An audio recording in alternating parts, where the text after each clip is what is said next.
پاکستان کی ممتاز مسیحی news anchor اور مارننگ شو کی میزبان سارہ ایلفریڈ، وہ کراچی میں پیدا ہوئیں اور وہیں سے تعلیم حاصل کی۔ سارہ ایلفریڈ کے مطابق انہوں نے 2004 میں آج ٹی وی پر نیوز اینکر کے طور پر کام کرنا شروع کیا، پھر 2005 میں انہوں نے جیو ٹی وی جوائن کیا۔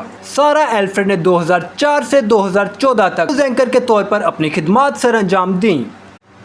وہ خبریں پڑھنے کے دوران اپنے گلے میں سلیپ پہنی رہتی تھیں، جس کی وجہ سے انہیں میڈیا انڈسٹری میں کافی امتیازی سلوک کا سامنا کرنا پڑا، جس کے بعد انہوں نے 2010 میں اپنے نیوز چینل سے درخواست کی پاکستان کی بڑی مسیحی اقلیت پر دستاویزی فلم بنائی جائے، جس میں انہوں نے خواہش ظاہر کی کہ میں اس میں ایز اے اینکر، پروڈیوسر اور ہوسٹ کی خدمات سر انجام دوں گی، جس پر انہوں نے کراچی کے مختلف چرچز میں جا کر اور مختلف چرچ انتظامیات سے بات کر کے ایک ڈاکومنٹری بنائی۔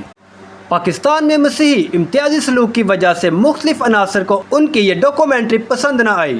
اس ڈاکومنٹری میں انہوں نے اپنی سچی مسیحی زندگی کا حوالہ بھی دیا، جس میں انہیں چرچ میں دعا کرتے ہوئے دکھایا گیا اور صلیبی نشان بناتے دکھایا گیا، جس کے بعد جن لوگوں کو اس چیز کا نہیں پتا تھا کہ وہ ایک مسیحی ہیں، امتیازی سلوک کا سامنا کرنا پڑا۔